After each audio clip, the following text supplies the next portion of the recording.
안녕하세요. 이 정도로 이렇게 또 인사하시는 것도 좋을 것 같습니다. 우리는 무엇을 할 때 기쁘신가요? 좋아하는 것들이 있잖아요. 아마 좋아하는 것을 하면 이렇게 기쁜 그런 일들이 될 텐데, 우리는 무엇을 할 때 기쁜가? 가족이나 반가운 얼굴을 볼 때 기쁘죠? 아니에요. 가족을 봤는데 하나도 안 기쁘고, 오랜만에 자녀를 만났는데 아니에요. 우리는 가족이나 또 반가운 분들을 만나면 이렇게 기쁘게 됩니다. 멋진 경관을 보거나 예쁜 꽃을 보고 기뻐하는 순수한 이들도 있어요. 여러분도 그러하시죠? 이렇게 멋진 광경을 보면 멋있다. 꽃을 보면서 예쁘다. 이래야지. 아무 감동도 없고 느낌이 없다면 우리는 왠지 뭔가가 메말라진 조금 안 좋아요. 우리는 순수한 분들이니까 이렇게 가을의 아름다움을 보면서 하나님 참 감사하다. 꽃을 보면 예쁘다 이렇게 표현하는 것도 좋을 것 같은데, 어, 저는 안 그런데 맛있는 것을 보고 기뻐하는 이들도 있대요. 맛있는 걸 보면 그게 굉장히 이제 의미가 있는 거죠. 좋아하고 그러니까 아마 기뻐하시는 분들도 있을 텐데, 황금 열쇠를 본다면 가장 기쁜 표정을 지을 분도 있을 거예요. 그게 내 거라면. 남의 거는 뭐 이렇게 부러운 눈으로 보겠지만 내 거라면 아마 굉장히 기쁜 표정을 우리가 지을지 모르겠습니다. 어, 오늘 우리는 느헤미야 말씀을 읽었어요. 일생 태어나서 느헤미야를 이렇게 한 달 내내 읽어내는 아마 그런 일들이 없으셨을 텐데, 우리는 공교롭게 한 달 내내 지금 느헤미야와 씨름하고 있는 중인데, 느헤미야가 살았던 시대는 포로 이후 시대입니다. 포로 이후의 시대고 재건 시대죠. 그러니까 느헤미야는 재건 시대를 살아갔던 인물이다라고 생각할 수 있는데, 이 재건 시대에도 큰 기쁨이 그 땅에 있었음을 볼 수가 있는 거예요. 오늘 이제 그 말씀을 보여주고 있는 장면입니다. 어떤 의미가 있고 또 그것이 우리에게 어떻게 도전하고 있는지를 좀 살펴보는 그런 시간을 가져보려고 합니다. 귀한 자들은 온 힘을 다해 성벽 재건을 시작했잖아요. 그리고 52일 만에 성벽 재건을 마치게 되죠.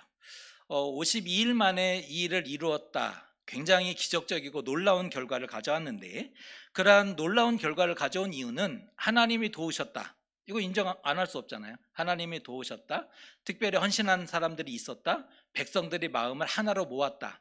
이것들이 맞아지니 놀라운 역사를 가져올 수 있게 된 겁니다.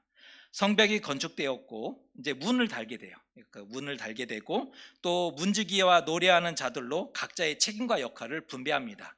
그러니까 문을 달아야 되잖아요. 그리고 문지기도 있어야 되고 또 그 노래하는 사람들이 이제 성전에서 노래하는 사람들이 필요했죠. 각자의 책임과 역할을 분배하죠.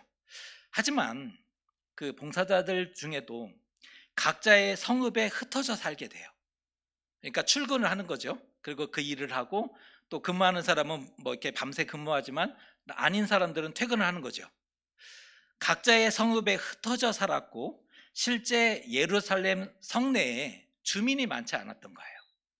성 안에 살고 있었던 주민이 많지 않았다는 거죠. 유령 도시로 남겨둘 수 없잖아요. 성벽은 완공해서 그렇게 이제 도시는 어느 정도 모양은 외적인 모양은 갖춰놨지만 이게 유령 도시로 남겨둘 수는 없는 그런 상황이었던 거죠.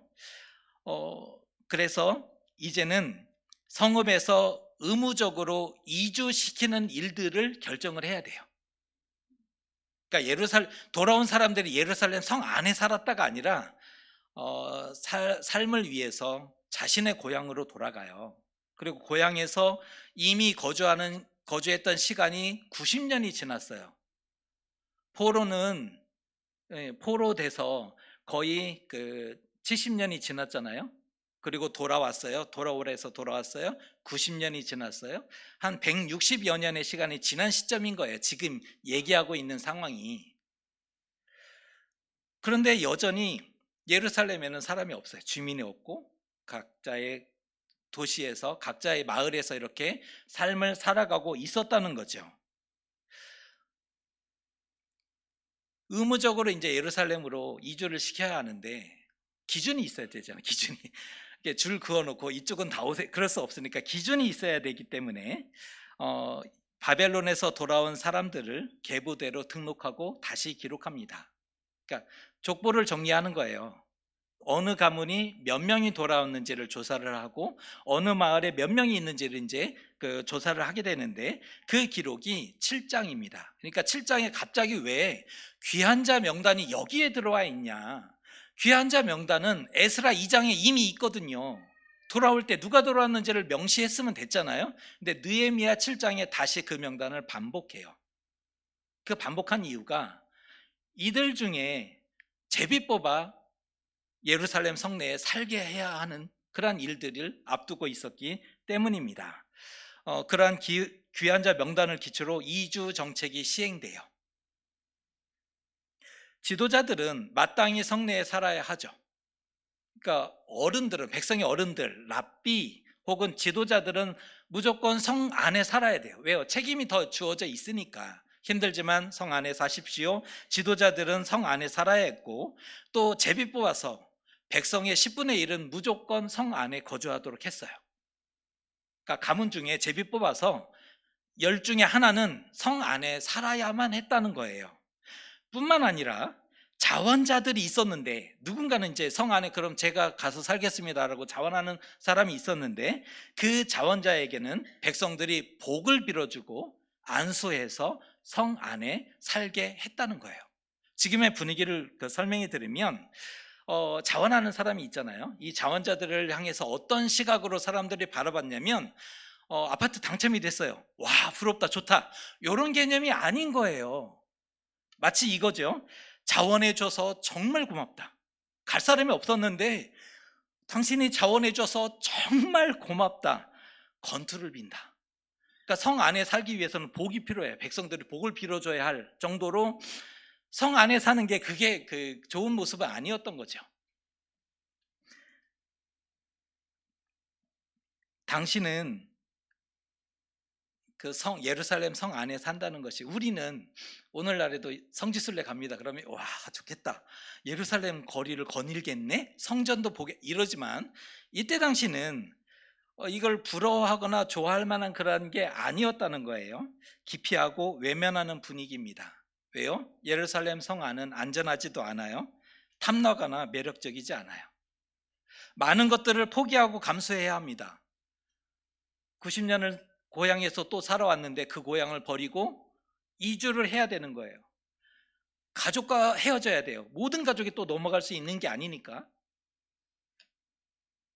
이주하고서도 성을 수호하는 책임이 예루살렘 주민들에게 주어졌어요.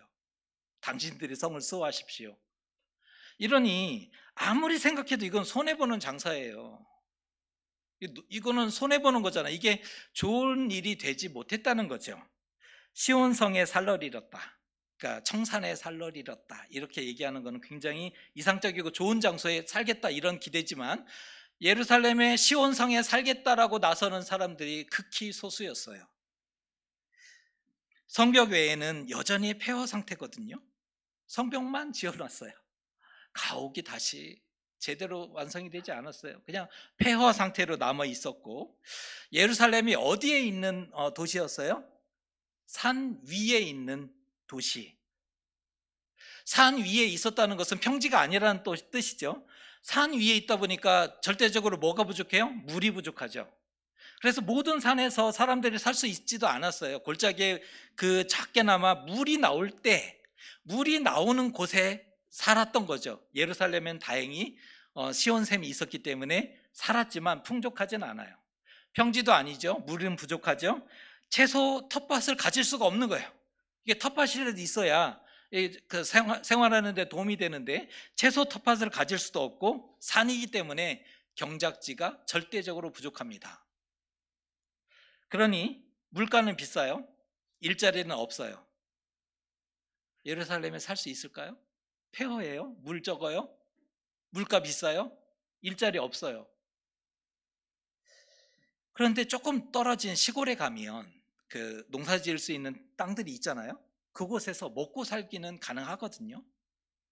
그러니까 시골로 갈 거냐 예루살렘으로 갈 거냐 선택하라 그러면 예루살렘은 선택지가 되지 못했던 거죠. 물론 사람들은 그럴 거예요. 하나님을 위한 희생이라고. 말 예쁘죠?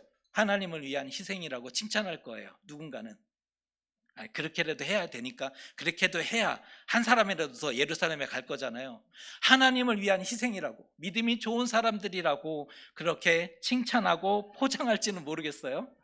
하지만 사는 게 힘들어요. 예루살렘에 산다는 건 힘듦입니다. 인내가 필요합니다. 고생을 해야 돼요. 몸이 괴롭고 불편해요. 그럼에도 누군가는 살아야 했어요. 그 시대가 풀어야 하는 숙제인 거예요. 배우고 살기가 정말 어렵지만 누군가는 예루살렘을 살아야 해요. 누군가는 성을 지켜야 했어요. 그러니까 이 고민이 있는 거예요. 어렵지만 누군가는 살아야 한다. 힘들지만 그 성을 지켜내야 한다. 회복의 중심에는 언제나 섬김과 희생을 감수한 선한 이들이 있었어요. 시대적으로 보면 그게 좋아서 그냥 넉넉하고 쉬워서 그 일을 한 게 아니라 어려웠지만 힘들었지만 고생했지만 그 일을 선택하고 믿음으로 묵묵히 간 선한 사람들이 존재했다는 거예요. 이 시대에도 그런 선택을 한 선한 사람들이 있었던 거죠. 이렇게 예루살렘과 각 마을에 사람들이 거주하고 정착하면서 성벽 재건이 일단락 되는 거예요. 여기에 이제 성벽 재건이 이제 그 일단락 되었구나라고 생각하시면 됩니다. 재건을 마치자 백성들이 무엇을 하였을까요? 이게 느헤미야의 가장 중요한 질문입니다.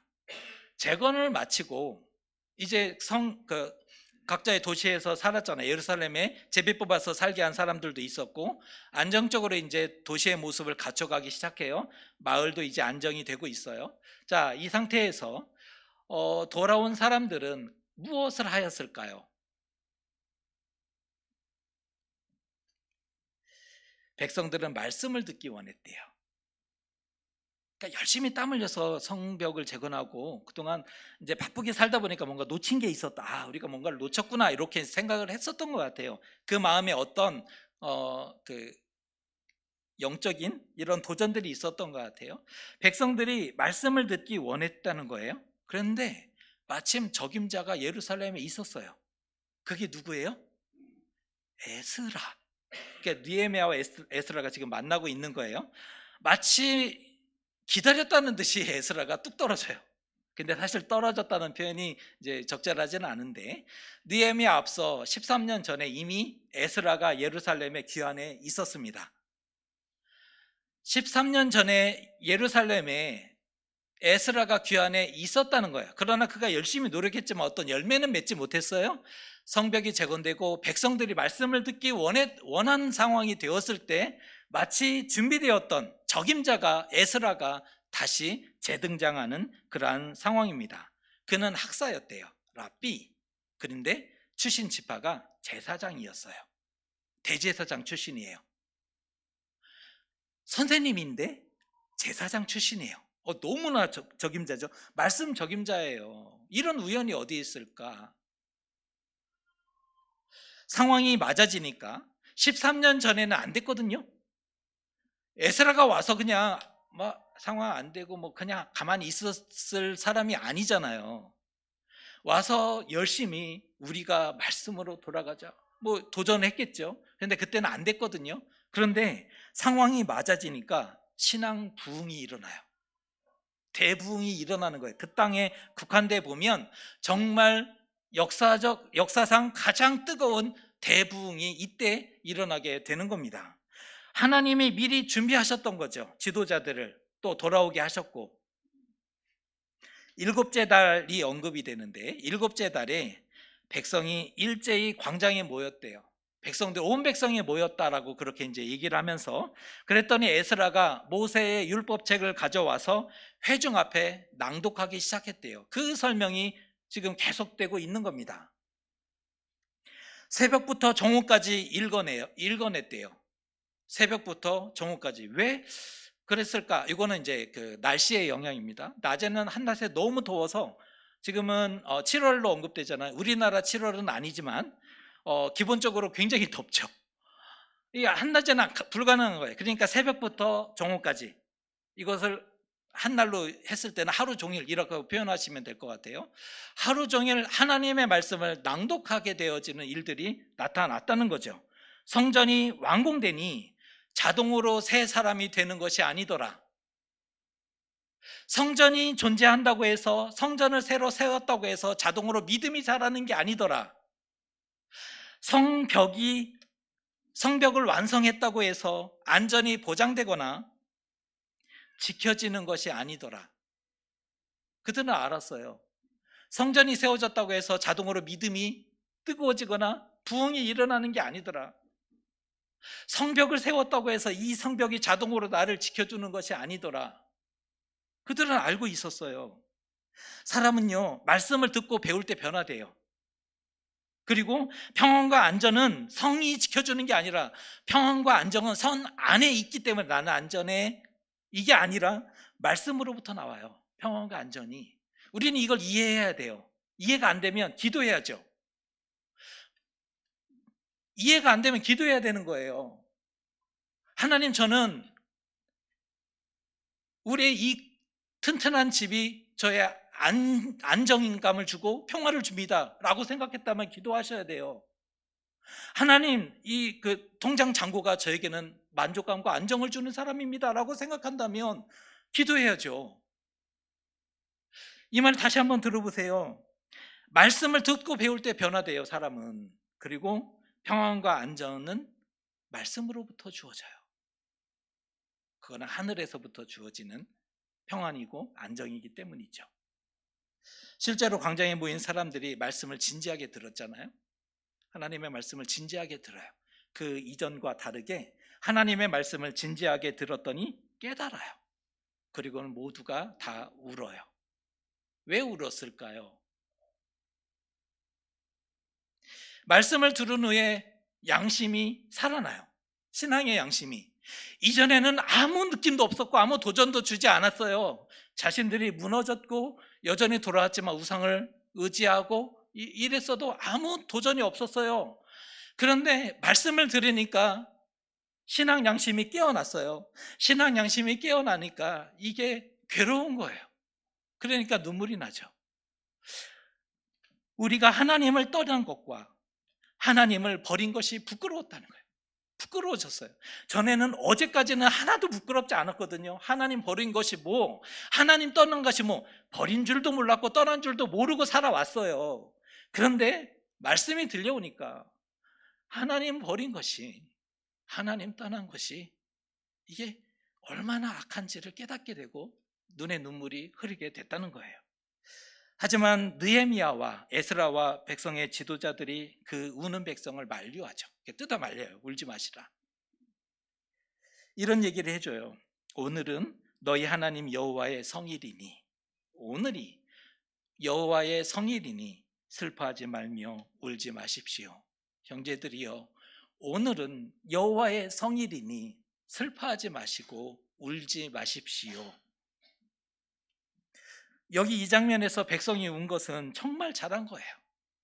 백성이 운 것은 정말 잘한 거예요. 깨달음이 있었다는 증거잖아요. 회개의 증거예요. 회개의 증거예요. 아, 우리가 잘못했구나. 하나님 떠났구나. 백성들 너무 잘한 거죠. 또한 지도자들이 울지 말라고 말린 것도 너무 잘한 거예요. 지금은 울 때가 아니라 기뻐할 때이기 때문입니다. 지금은 울 때가 아닙니다. 기뻐할 때입니다. 를 가르치죠. 어떻게 하나님을 만났고 말씀을 들었는데, 이런 거예요. 우리가 어떻게 하나님을 만났고 어떻게 말씀을 들었는데,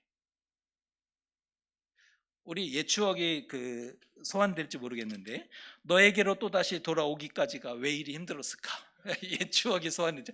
너에게로 또다시 돌아오기까지가 왜 이리 힘들었을까? 힘들었다는 거잖아요. 안타까웠다는 거잖아요.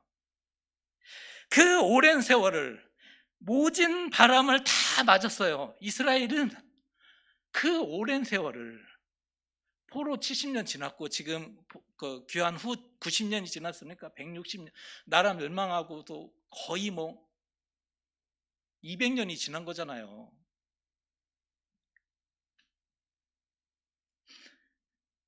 그 오랜 세월을, 그 모진 세월을 다 맞아요. 온몸으로 다 맞아요. 그 바람을 뭐 막아주는 이가 없었으니까 이제는 다 맞아요. 온몸으로 감당을 해요.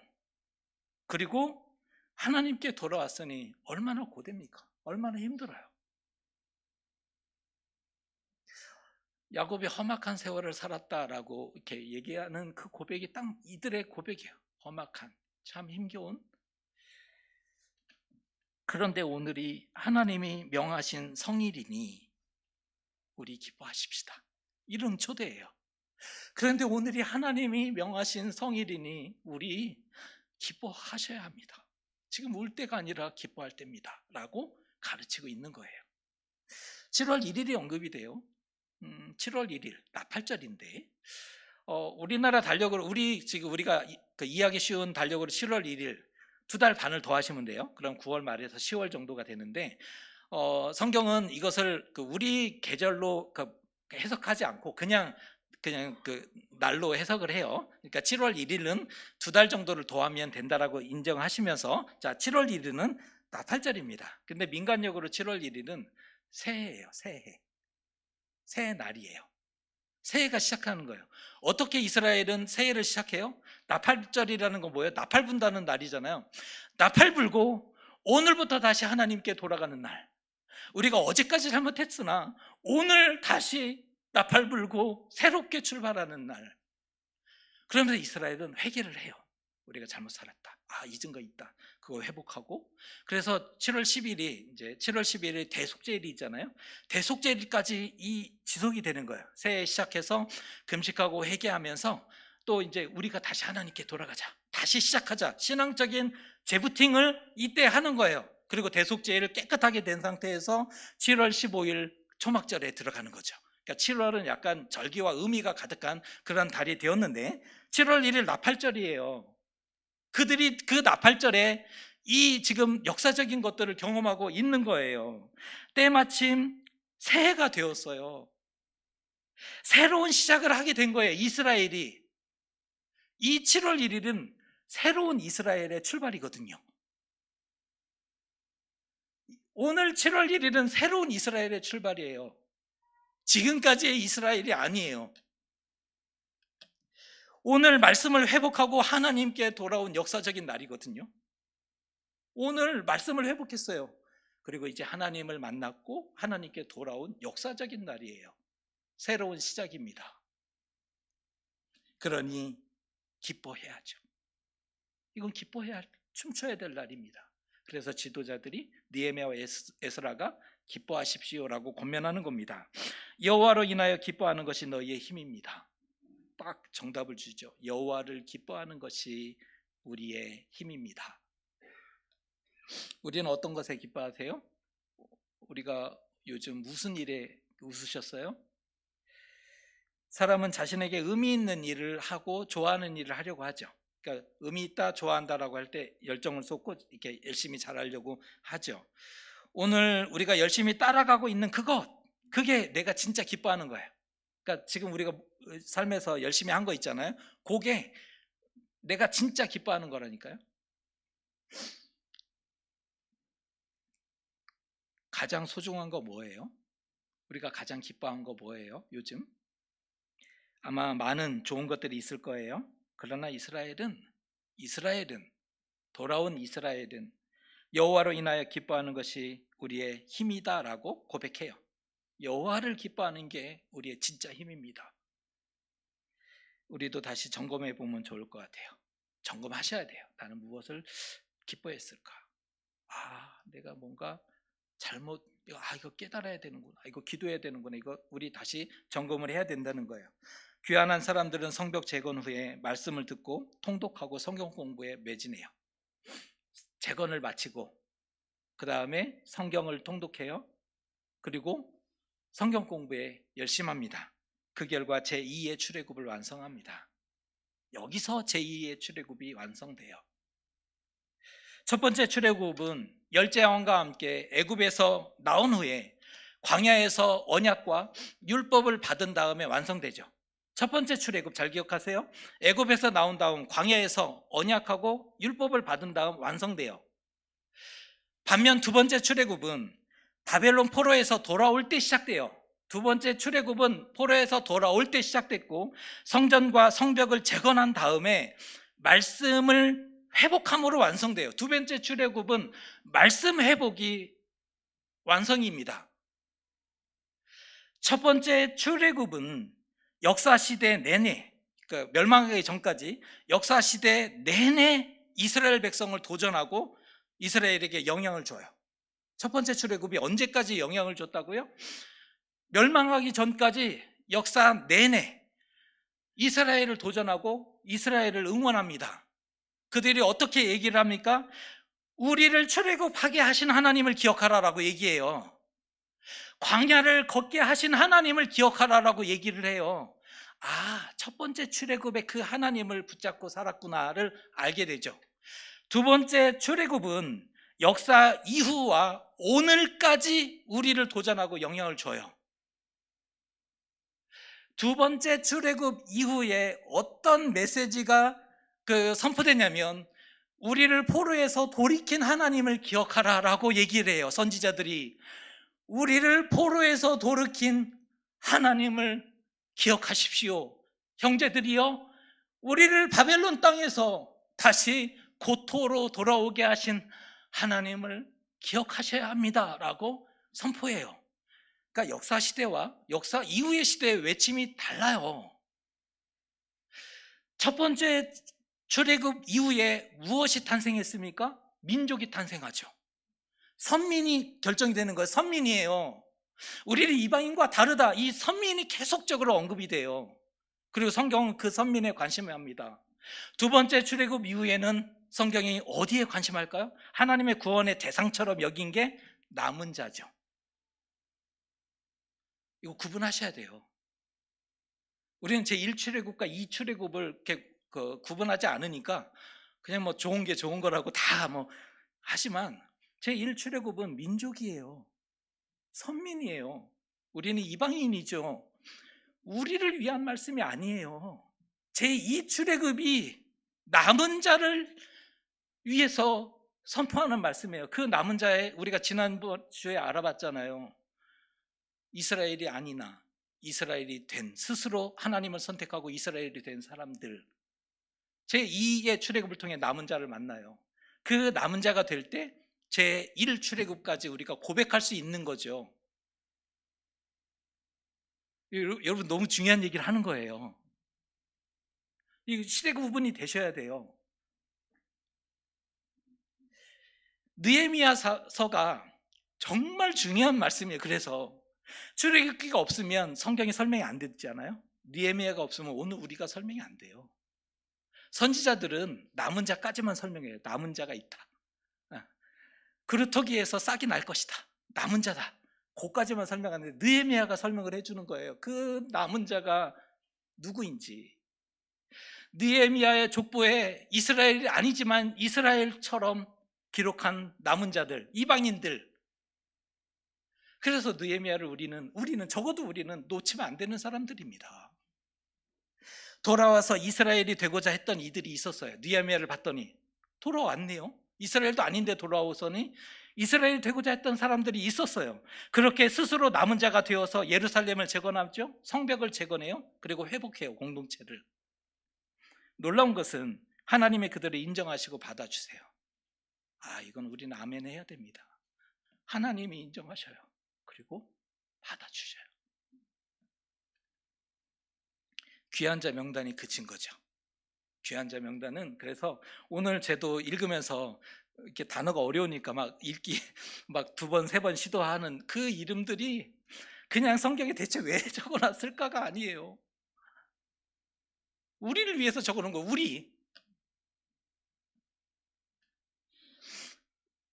민족이기 때문에 남은 자가 된 게 아니에요. 이스라엘이기 때문에 남은 자가 된 게 아니에요. 하나님을 선택하고 이스라엘이 되고자 했기 때문에 남은 자가 됐어요. 남은 자의 조건은 하나님 선택했느냐? 그 자녀가 되고자 했느냐? 이게 주요했어요. 우리한테 가장 중요한 거죠. 하나님을 선택할 거냐? 그리고 자녀가 되고자 하느냐, 원하느냐. 오늘 이 시대에 우리는 무엇을 하며 살면 좋을까요? 이 시대. 죄와 포로된 땅에서 돌이켜야 되지 않을까요? 우리도 죄의 자리에서, 포로된 땅에서. 우리 포로된 적이 없는데요. 그런데 우리는 어디에 묶여서 살아요. 그걸 이제 비유하자면 포로라고 할 수 있는데, 죄에 묶여서 살아요. 포로되어 그 자리에서 나와야 되지 않을까? 보이지 않는 성전 재건을 지난번에 권고해 드렸어요. 보이지 않는 성전 재건을 우리가 힘써야, 이 시대에 보이는 성전 말고 보이지 않는 성전 재건에 대해서 우리가 힘써야 되지 않을까? 그리고 오늘 말씀처럼 말씀 회복에 다시 힘써야 되지 않을까? 그렇게 하나님을 선택하고 이스라엘이 되고자 노력하는 것, 하나님은 선택했어요. 그리고 이스라엘 되고자 노력하는 것, 그 서툴고 떨리는 몸짓이 제3의 출애굽의 시작인 거예요. 느헤미야 시대에 남은 자들이 오늘 우리를 도전해요. 그들이 쉬워서 제2의 출애굽을 완성해낸 게 아니에요. 우리는 그거 뭐 아무것도 아니었어요. 그냥 뭐 쉽게 이뤄냈어요. 그게 아니잖아요. 그들 죽을 똥 살똥 고생하면서 그렇게 이뤄냈어요. 그 시대에 살았던 사람들이 오늘 우리 시대를 향해 도전하는 거예요. 우리는 그 어려운 시대를 제2 출애굽으로 완성하고 남은 자가 되었다. 이 시대를 살아가는 그리스도인들이요, 우리는 제3의 출애굽을 위해 출발해야 되지 않습니까? 시작해야 되지 않습니까? 세상이 짜준 각본대로 살지 마세요. 세상은요, 너 원래 그래, 어쩔 수 없어, 운명이야, 이렇게 얘기하잖아요. 돈이 최고지, 다 할 수 있잖아, 봐. 세상이 가르쳐준 대로 우리는 그렇게 살아가는 사람들 아니죠. 그런 그리스도인이 아닌 거예요. 스스로 운명을 바꾼 사람들이 존재했어요. 느헤미야 시대에. 남은 자들이 그 증거들이잖아요. 스스로 바꿔내요. 어떻게 해요? 하나님을 선택함을 통해, 말씀을 붙잡고 싸워감을 통해. 물론 그 당시에도 이기적인 선택을 한 사람들이 있었죠. 귀족들, 이렇게 일부가 언급이 됐는데, 그러나 그건 일부예요. 일부지만 대부분은 필요한 것들에 봉헌하고 적극 동참해요. 그 공동체 회복에 힘써요. 그러니까 그 거대한 역사들이 이루어졌죠. 그리고 백성들도 자기의 주어진 역할을 최선을 다해요. 가진 자들도 도왔고 백성들도 한 마음을 모아서 그 일에 참여했기 때문에 역사가 나타났던 거죠. 그뿐 아니라 이스라엘은 아니지만 이스라엘이 되고자 돌아온 사람들, 느디님 사람들도 있었죠. 그리고 성벽과 성전 재건에 참여했죠. 그들이. 이러한 모든 것들이 모여서 선한 역사가 느헤미야 시대에 나타났던 겁니다. 그리고 그들을 칭해서 제2의 출애굽을 완성해낸 남은 자라고 불러요. 제2의 출애굽을 완성한 남은 자라고 불러요. 그들은 말씀을 통해서 하나님을 만났고 하나님을 기뻐합니다. 신앙을 회복해요. 그들이 오늘 우리를 도전합니다. 제3의 출애굽을 시작할 수 있으시겠습니까? 를 우리에게 물어요. 시작해야 되지 않겠습니까? 라고 우리를 도전해요. 말씀을 통해 하나님을 만나기, 그리고 여호와를 기뻐하는 것이 힘이 되기. 힘이 안 되는데요? 기도해야죠. 이거는 싸워내야 될 거예요. 말씀으로 회복하기, 여호와 하나님을 힘으로 삼기. 그래서 우리가 남은 자가 되셨으면 좋겠습니다. 제3의 출애굽을 시작하는, 그리고 시간이 비록 많이 걸릴 수 모르지만 우리의 후대가 고백하게 될 거예요. 그때 살았던 우리의 선배들이 그 어려움과 힘든 가운데서도 믿음을 지켜냈다. 말씀을 회복함으로. 그리고 남은 자가 되었고 제3의 출애굽을 이룩했다. 그러면서 후대들이 고백할 거예요. 우리는 제4의 출애굽을 위해 우리도 힘쓰자. 우리는 중간에 놓여 있는 사람들입니다. 제3의 출애굽을 시작하는 남은 자 되시기를 주님의 이름으로 축복합니다. 기도하겠습니다. 바벨론에서 돌아온 이들은 성벽을 재건한 후에 말씀을 회복하게 되므로 제2의 출애굽을 완성했음을 보게 됩니다.